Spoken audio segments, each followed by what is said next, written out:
श्री हरिवंश गुरुदेव। राधा वल्लभ श्री हरिवंश महाराज जी, आपके चरणों में प्रणाम। गुरुदेव भगवान, आपकी तरह अखंड ब्रह्मचर्य का पालन कैसे किया जाए, कृपया करके मुझे वो नियम बताओ। इसमें तो सबसे पहले भगवान की कृपा होती है।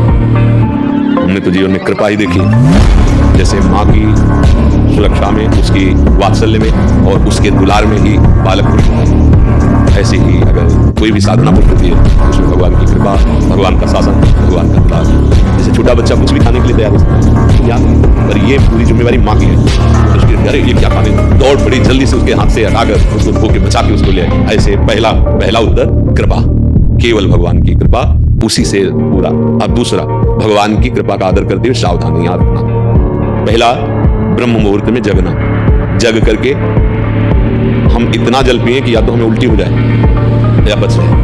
अगर उल्टी हो गई तो बचने से भी अच्छा होगा। हमारे अंदर जो जहर बना ये सीधा गंदे पदार्थ वो निकल जाते हैं। ब्रह्मचर्य के लिए बहुत आवश्यक, वो शीतलता प्रदान करता है। ब्रह्म मुहूर्त में बिना बुला के तांबे के पात्र में 1 लीटर जल रख ले, रात भर रखा उसको पी, वो बहुत आपको उसमें ब्रह्मचर्य में। और इसके बाद थोड़ा टहलिए, वज्रासन में बैठे, फिर शौच जाएगी, फिर स्नान जरूरी, और फिर आधा घंटा व्यायाम, कठोर व्यायाम जैसे दंड बैठक, ऐसे फिर आधा घंटा आसन कीजिए जो योगी का आसन है। फिर अपनी दिनचर्या में उतर जाए। विद्यार्थी हैं तो विद्यार्थी और भी गृहस्थी के जो कार्य, खान पान, विशेष खट्टी चीज, कोई नशे वाली चीज या बहुत अधिक मीठा या बादी चीजें, ये ब्रह्मचर्य को नष्ट कर देती है। सावधानी, कब्ज न बनने पावे। कब्ज बने तो मृदु उपचार से उसको हटावे।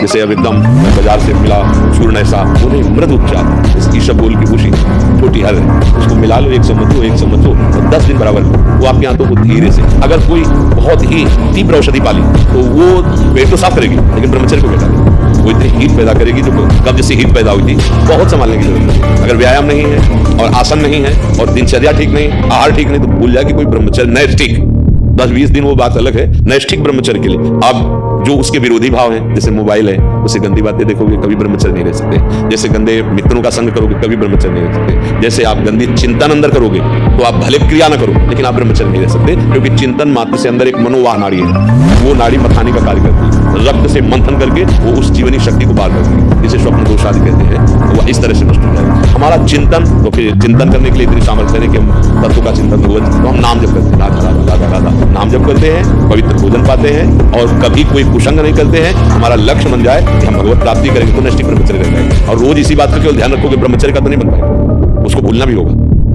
वो एक साइड में चल रहा है, हम गलतियों पर सावधानी रखे हुए हैं, लेकिन हमारा लक्ष्य भगवत प्राप्ति रहेगा, तब चल पाएगा। नहीं, अहंकार शुरू हो जाएगा, अब उस अहंकार में ही काम क्रोध लोभ मोह मद मत्सर प्रहार करेंगे, आप गिर जाएंगे। लक्ष्य भगवत और बड़े से बड़े तप और साधन का विस्मरण, उसका अहम ना आने पावे, उसकी स्मृति ना आने पावे, तो फिर हम बहुत आजीवन चल जाएगा ब्रह्मचर्य। पर ये गृहस्थी में रहकर आजीवन ब्रह्मचर्य रहना थोड़ा कठिन है, क्योंकि उसमें रिश्ते नातेदार व्यवहार आदि में जाना उठना बैठना, लोक व्यवहार, फिर ब्रह्मचर्य पाना बहुत कठिन होता है। जो हम जैसे वातावरण में रहते हैं, जैसा दृश्य दिखते हैं, बहुत सावधानी, धीरे धीरे धीरे फिर क्या होता है, ब्रह्मचर्य जो वीर शक्ति ऊर्ध्वगामी हो जाती है, बचने लगती है। अब वो जब ऊर्ध्वगामी हो गई तो फिर अधा पतन की कोई गुंजाइश नहीं है। पर ये बहुत कठिन है, बहुत कठिन। तो जितना बन सके संयम से रहो, और अगर आपको लगे कि हमारा मन नहीं टिक पाएगा तो ब्याह करके गृहस्थी में उसमें भी चला जाए तो भगवत प्राप्ति ही होती है। खास बात है भगवत चिंतन, संयम पूर्वक। जितना संयम अधिक से अधिक कर सको और फिर नाम जप कर रहे हो तो भगवान कृपा करेंगे, वो कृपा करके हमारा मंगल कल्याण करते हैं। समझ पा रहे?